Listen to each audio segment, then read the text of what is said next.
Anticipated speech in the history of speeches, according to Kelly. I hope she's not disappointed. Oh.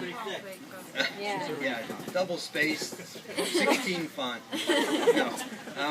I first like to thank Margie and Dave for having this great dinner for all of family and friends, and to really kick off the celebration of Kelly and Wayne's wedding in a couple of days. It is very fitting that we celebrate the union of these two people, Kelly and Wayne, who share the same great American values and morals envisioned by our founding fathers 237 years ago today. As I think everybody knows, that Kelly and Wayne have been dating for a number of years, and I believe that's 7.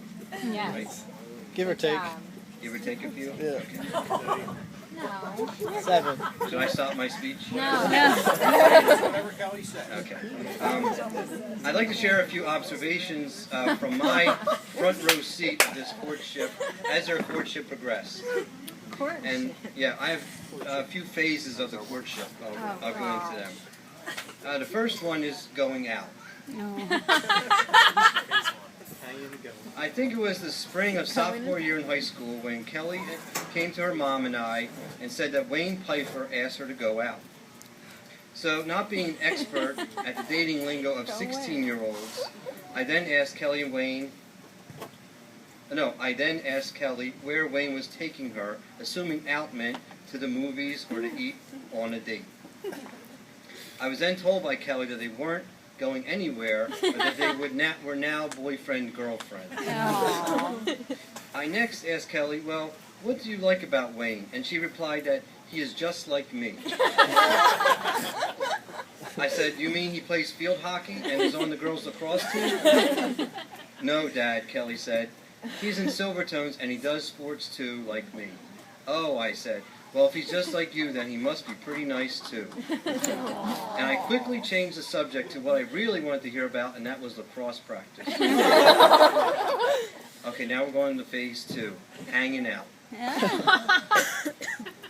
Now, as Kelly and Wayne continued to go out in high school, because of their busy schedules during the week, it meant that Friday and Saturday nights were the nights when they saw each other.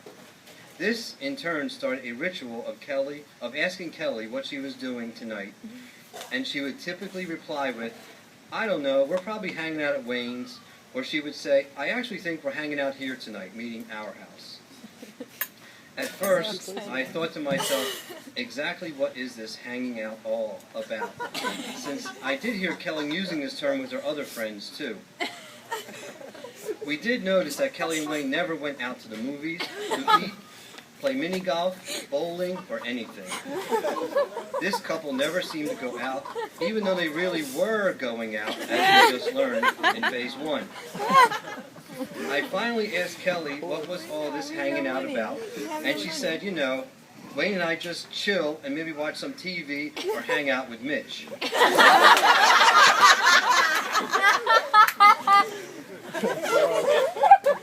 Okay, now we're getting somewhere. And I said, darn, a new teen word to learn. What are they doing? And what about Mitch? He's like 12 years old. Is he chill too? I should just stick to field hockey questions.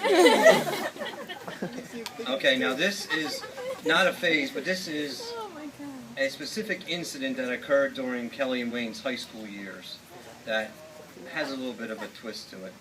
And I called it Hanging Out Nearly Causes an International Incident. Oh, yep. Okay, during the senior year of high school, a group of music students from England came to visit Sterling and stayed with members of the Silvertones. Both Kelly and Wayne had students stay with them. The English students and Silvertones put on a combined performance of Les Mis as a grand finale of their visit. Following the show was a dance/party in the cafeteria. After the party, Kelly, Wayne, and Kelly's English student were hanging out in the parking lot and happened upon a certain member of the Silvertones' cell phone. Kelly, at the urging of the hanger-outers, proceeded to send a potentially disparaging text to this person's entire contact list. One of the recipients was the victim's pregnant aunt in Ohio, who proceeded to call her sister and inform her that the content of the message was sending her into premature labor. By now, the victim's mother had contacted the perpetrators and was threatening to press charges. Oh my God. Kelly and her English friend decided that they better get home right away and began damage control. Kelly's plan for damage control was simple. Beg mom or dad to call the victim's mom and smooth things over. Kelly pleaded with us to call the victim's mom, and finally, after a lot of begging and tears, Jean called the victim's mom. Although it was not easy to convince her, Jean was able to stop the victim's mom from pressing charges. After the drama of the phone call to the victim's mom, Kelly's English friend came into our bedroom and says in her very British accent that Kelly had absolutely nothing to do with it, that it was all Wayne's idea. Just assumed. It was. Hanging out with Wayne had to stop for a while. Okay, now we're going into the next phase, which is the college years. As far as I could tell, the hanging out continued throughout college, even though Kelly was at school in Elizabethtown, PA, and Wayne's school was in Langhorne, PA. Now, Jean is not exactly a Facebook power user, but she did manage to have one friend who was Kelly. And through Facebook, there is a substantial amount of evidence that Wayne was hanging out on the Elizabethtown College campus quite often. We had to rely on photographic evidence for this information, as phone conversations with Kelly were infrequent and usually for about 30 seconds as she ran across campus to work or class. The 100 miles of the PA Turnpike could not stop the hanging out, as Wayne employed various modes of transportation to traverse the Pennsylvania countryside to hang out at E-Town with Kelly and her friends, who have now become his friends. Besides all the hanging out, Kelly and Wayne did find time to explore life outside the United States, as they both got to travel abroad. However, Kelly and Wayne had slightly different ideas on what their travel abroad experiences would entail. Kelly spent a 5-month semester studying in England and got to travel through much of Europe while on spring break, including Easter service with the Pope at the Vatican. As luck would have it, Kelly's spring break trip was even extended by a week after an Icelandic volcano erupted and spewed ash into the skies, preventing European air travel. That's great. Now, this is a little list of other things I remember Kelly doing in England. Kelly stole street signs to decorate her room. Kelly went to see Sister Act in London. I believe that Wayne took three-week humanitarian service trips to Kenya and helped with the building of a school. As a sign of friendship, Wayne gave a local Kenyan the suit off his back.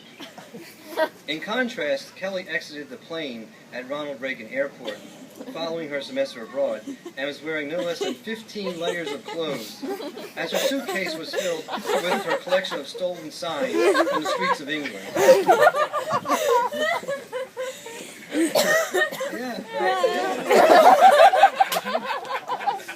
She's agreeing with everything I'm saying. Mom was my fact checker. Oh, good. Yeah. Okay, Kelly and Wayne had very successful college careers and both graduated in 2012.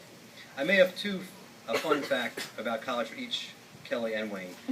Kelly's college fun fact was, Kelly made her field hockey coach cry, and I mean really cry, during the team banquet senior year. Awesome. Maybe the coach just finished watching The Notebook. Wayne's fun college fact. Wayne's college strategically changes its name the minute he graduates. It really couldn't have anything to do with Wayne, since he was too busy hanging out at E-Town. Okay, next phase, the engagement. Oh boy. Following the engagement, hanging out was in maximum overdrive on a nightly basis. At this point, Mitch is out. Mitch is at Wayne's newly named university, and a Netflix online access account is in.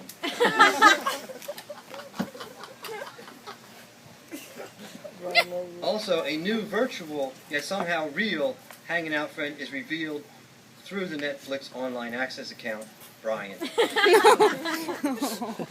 Brian would virtually hang out through Netflix and somehow appear real when he would briefly rise from the basement to refill his drink, only to quickly return again to the virtual Netflix hangout.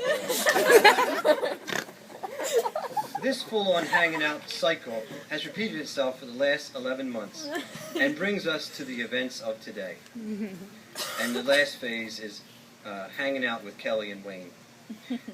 In today's world where social media is so easily accessible and personal interaction is often looked at as a secondary means of communication, it's extremely refreshing to watch the rather old-school method in which Kelly and Wayne have chosen to get to know each other over the past 7 years, whether they realize it or not, and that was through all that hanging out.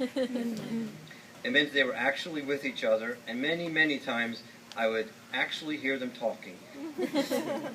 Now, no, what they're talking about, I do not know. But at least they were talking. What started as going out, combined with really hanging out, and getting to know someone has resulted in love and everlasting friendship. We are happy that Kelly has found someone who truly loves and cares for her deeply, and are very excited to have Wayne as a part of our family. And so please, everyone, raise a glass to Kelly and Wayne as they start their lives together. May they always be as happy as they are today and never stop hanging out. Cheers. Cheers. No, just like. And here's one for you.